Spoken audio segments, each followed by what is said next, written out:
आपके साथ शिवांगी पारिक और आप देख रहे हैं हमारा उत्तर प्रदेश। तो चलिए बुलेटिन की शुरुआत करते हैं, लेकिन उससे पहले नजर डालते हैं हेडलाइंस पर। आगरा की प्राइवेट बस हाईजैक होने की खबर से हड़कंप, फाइनेंस कर्मी ले गए थे बस।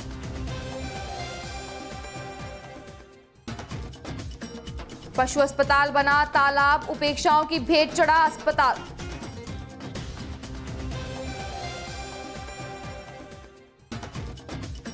उन्नाव में हिंदू जागरण मंच द्वारा नो स्कूल फीस की मुहिम लगातार जारी।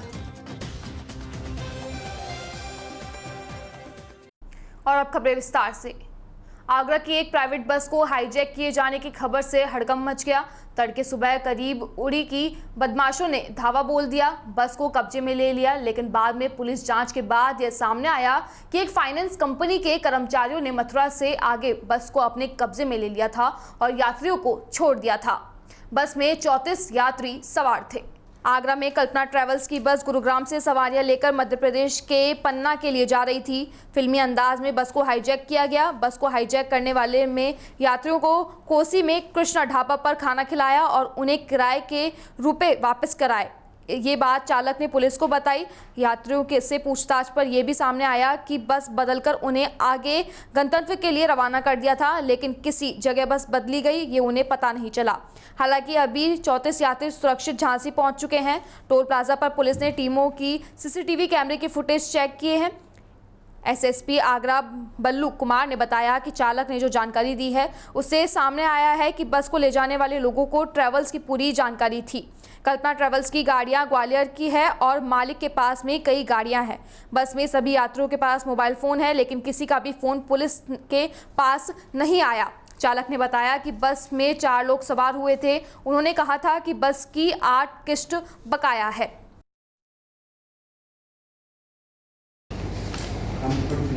आज सुबह थाना मलपुरा पर 3 व्यक्तियों के द्वारा जो ग्वालियर के रहने वाले ये सूचना दी गई कि उनके द्वारा जो बस ग्वालियर की है UP 75 M3516 ये गुड़गांव से पन्ना की तरफ जा रही थी। उनको बीच में फाइनेंस कंपनी के लोगों के द्वारा ओवरटेक करके उसको अपने कब्जे में ले लिया गया है और इनको घुमाते हुए जो है कुबेर पर छोड़ दिया गया था।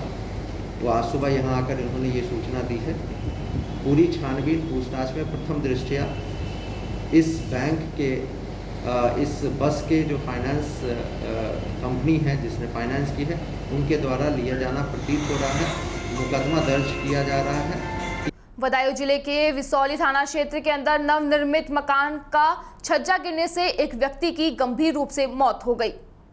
बता दें कि मृतक महेशपाल यादव पुत्र रघुवीर सिंह उर्फ फोटन एक गरीब परिवार का व्यक्ति था और ये 3 भाई से बड़े में सबसे छोटा था।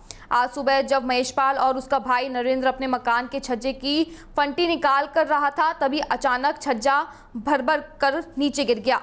मृतक महेशपाल भी छज्जे के साथ ही नीचे आ गिरा, जिससे महेशपाल का सिर फट गया, जिससे उसकी मौके पर ही मौत हो गई तथा उसका भाई नरेंद्र नीचे खड़ा था, वह भी चोट आने से गंभीर रूप से घायल हो गया। उसके इलाज हेतु बदायूं भेज दिया गया। मौके पर पहुंचे SDM CC सरोज कोतवाल, पंकज लवानिया और CO राघवेंद्र सिंह ने मौके का मुआयना कर शव को PM हेतु बदायूं भेज दिया। चंदौली जिले के मुगलसराय कोतवाली क्षेत्र के पड़ाव इलाके में बिजली विभाग की टीम पर दबंगों ने हमला कर दिया, जिससे लाइनमैन सहित कई बिजली कर्मी घायल हो गए। बिजली विभाग की टीम लगातार ट्रांसफार्मर जलने की शिकायत के मद्देनजर इलाके में बिजली चोरी पकड़ने के लिए चेकिंग अभियान चला रही है। इसी दौरान जैसे ही टीम चौराहट गांव के पीरू शहीद मोहल्ले पहुंची, दबंगों ने टीम पर हमला कर दिया।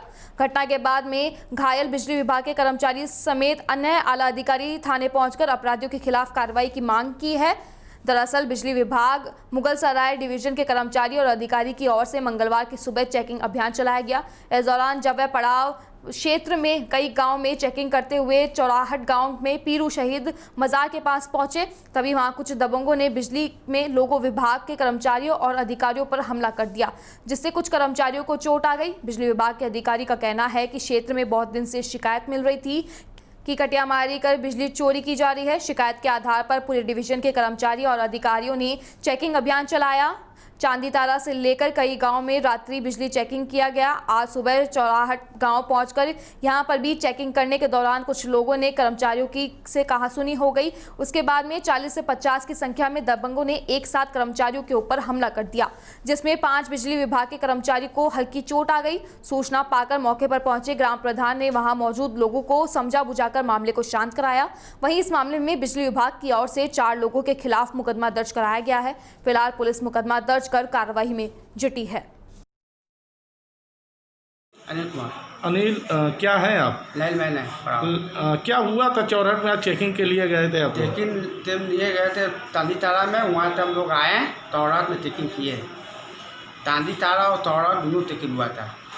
वहाँ अंकित तो अधर को मारे, हम बीच बचाव में गए तो हमको भी काला लोग पकड़ लिए, मारे। अच्छा, कितने लोग थे वो सब? 4 लोग थे। 4 लोग थे। कितने लोग भीड़ लगा के आए थे? लगभग 50 से 100 आदमी के बीच में। क्या सूचना था? क्या बिजली चोरी की सूचना थी? और ट्रांसफार्मर बार बार जलता था। बिजली चोरी की सूचना। तो वहीं प्रतापगढ़ में महिला द्वारा एटीएम से जैसे ही रुपए निकालने गई, वहां पर एटीएम के बाहर खड़े चोरों ने झपट्टा मारकर महिला से रुपए छीनकर भाग गए। महिला ने के चिल्लाने से वहां के आसपास के ग्रामीणों ने चोर को पकड़कर जमकर पिटाई की। वीडियो सोशल मीडिया पर वायरल हो रहा है। प्रतापगढ़ के उडियाडी के वन इंडियन एटीएम से आज सुबह एक महिला एटीएम से पैसे निकालने आई हुई थी। जैसे ही महिला एटीएम से पैसे निकालकर रुपए गिनते हुए बाहर निकली, वैसे ही एटीएम के बाहर खड़े चोरों ने झपट्टा मारकर रुपए छीन लिए और रुपए लेकर भाग गए। तभी महिला ने शोर मचाना शुरू कर दिया। वहां पर आसपास में खड़े लोगों ने दौड़कर चोर को पकड़ लिया। उसके बाद में चोरों की थप्पड़ों लात घूसों से जमकर पिटाई कर दी। इस पिटाई से वहां पर मौजूद किसी शख्स ने वीडियो बना लिया और उसे वायरल कर दिया। देखिए पिटाई लाइव।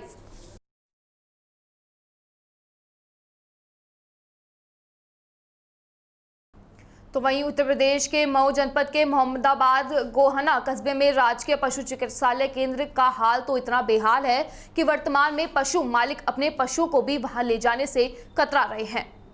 ऐसा राजकीय पशु चिकित्सालय केंद्र के आसपास में चारों तरफ पानी भरा हुआ है। पशु चिकित्सालय केंद्र के डॉक्टर द्वारा कई बार लिखित नगर पंचायत उप जिलाधिकारी व अन्य संबंधित अधिकारियों को सूचित किए जाने के बाद भी पानी निकास का कोई स्थायी प्रबंध नहीं हो पाया है, जिसकी वजह से डॉक्टर व कर्मचारी किसी तरीके से अपनी ड्यूटी सड़क के किनारे दुकानों पर बैठकर पूरे कर रहे हैं। ऐसे में देखना होगा कि उत्तर प्रदेश के मुख्य आदित्यनाथ योगी अब अपने पशुओं के लिए कितने फिक्रमंद है और उपेक्षाओं की भेंट चढ़ा पशु चिकित्सालय का कायाकल्प अब बदलता है या नहीं।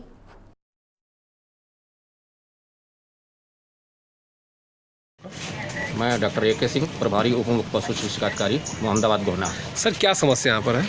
यहाँ पे हमारा जैसे राजकीय पशु चिकित्सालय प्रातः 8 बजे से लेकर 2:30 बजे तक आपातकालीन सेवा से लेकर प्राथमिक पशु चिकित्सा सेवा प्रदान करता है। प्रातः 8 बजे पहुँचने के बाद जो यहाँ पे स्थिति देखने को मिली, मुझे अत्यंत खेदजनक और दुख है कि कहते हैं पशु सेवा ही सबसे बड़ी सेवा है, लेकिन आज की स्थिति यह है कि यहाँ पे पशुपालक जब इस पशु चिकित्सालय पे पहुँच ही नहीं पाएंगे तो वो हम पशुपालकों का क्या सेवा प्रदान करेंगे। इसके पूर्व में भी मैंने लिखित में यहाँ के उच्चाधिकारी महोदय को अवगत कराया है, लेकिन उक्त तिथि तक इसका कोई संज्ञान नहीं लिया गया है।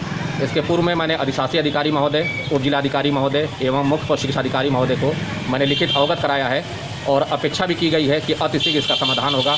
पुनः मैं सभी उच्चाधिकारी महोदय से अनुरोध करता हूं कि उक्त का संज्ञान लेते हुए अतिशीघ्र इसका समाधान करने का कष्ट करें। सर, जैसे आज पानी भरा तो अस्पताल में जा नहीं सकते, तो क्या आज अगर पेशेंट आते हैं तो कहाँ ट्रीटमेंट करेंगे? मैं अभी 8 बजे प्रातः मैं यहाँ पे सेवा प्रदान कर रहा हूँ। यहाँ पे मुझे रोड पे बैठ के और पशु चिकित्सा सेवा प्रदान करनी पड़ रही है, जो अत्यंत खेदजनक है। मेरा नाम बीएमसी सरोज शुक्ला है। क्या समस्या यहाँ पर है? समस्या जैसे पानी थोड़ा सा पड़ता है, बस पानी पड़ने के बाद भी सारा पानी अंदर घुस जाता है। तो ये पशु स्वास्थ्य के पीछे आप लोग का क्या है? ये हम लोग यहीं रहते हैं। अच्छा, कल रात से ही पानी है। क्या है आप स्वास्थ्य कर्मी? हम फील्ड वर्क हैं यूनिसेफ से, बीएमसी सरोज शुक्ला। तो ये आवास में भी पानी लगा हुआ है क्या? बिल्कुल एकदम कमरे में घुटने तक पानी लगा। तो ये समस्या कभी किसी को बताया गया? अधीक्षक साहब को बताया गया? किसी कितने बार कहा हूँ। तो वहीं बांदा के पुलिस अधीक्षक बांदा के कुशल निर्देश में अपराध तथा आरोपियों पर अंकुश लगाए जाने हेतु किए जा रहे प्रयासों के क्रम में आए दिन मोबाइल खोने की मिल रही सूचनाओं को ध्यान में रखते हुए मोबाइल संबंधित पंजीकृत उपभोक्ताओं पर की जा रही विरोचनात्मक कार्रवाई पर क्रम में थाने कोतवाली नगर चौकी सिविल लाइन पुलिस द्वारा 3 अंतर्राज्यीय मोबाइल चोर को गिरफ्तार किया गया है। गिरफ्तार उपभोक्ताओं के कब्जे से अभियोगी से संबंधित 5 मोबाइल बरामद किए गए हैं और 18 मोबाइल बरामद किए गए हैं जो गुमशुदा थे, जिनकी सूचना चौकी और थाने में नहीं थी। इस प्रकार चौकी प्रभारी सिविल लाइन चंद्रपाल सिंह व उनकी टीम द्वारा सिविलेंस की सहायता से 23 मोबाइल बरामद कर तीनों अभियुक्ताओं को गिरफ्तार कर लिया गया है। यह अभियुक्त उत्तर प्रदेश सहित मध्य प्रदेश के कई जनपदों में अलग अलग समय पर रहकर चोरी करते थे तथा 4-6 दिन बाद जगह बदल लेते थे। उपभोक्ताओं का आपराधिक इतिहास भी इनके विरुद्ध विविध कार्रवाई की जा रही है।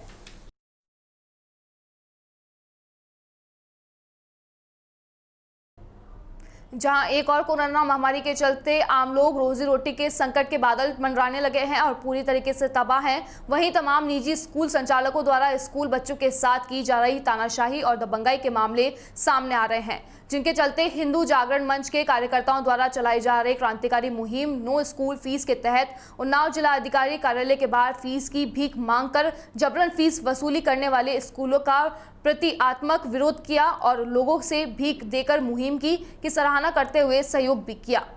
आपको बता दें कि कोरोना काल में उन्नाव की नहीं अपूर्ति पूरे देश में भी एक भी दिन स्कूल नहीं खुले, फिर भी तमाम निजी स्कूलों के संचालकों द्वारा गरीब व असहायक स्कूली बच्चों व उनके अभिभावकों पर जबरन दबाव बनाकर स्कूल फीस वसूली की जा रही है, जिसको लेकर हिंदू जागरण मंच के प्रांतीय प्रभारी विमल द्विवेदी ने अपनी टीम के साथ उन्नाव में नो स्कूल फीस की क्रांतिकारी मुहिम चालू कर दी थी, जिसका असर भी दिखाई देने लगा है। लेकिन अभी भी कुछ तानाशाही रवैये से सरोबार और दबंग किस्म के तमाम स्कूल संचालक ऐसे हैं जो जबरन फीस वसूली कर रहे हैं। उनका कहना है कि हमें फीस चाहिए, चाहे चोरी करके दीजिए या फिर भीख मांग कर दीजिए, जिसको लेकर उन्नाव के हिंदू जागरण मंच के कार्यकर्ताओं ने जिलाधिकारी कार्यालय के बाहर में फीस की भीख मांगकर विरोध जताया।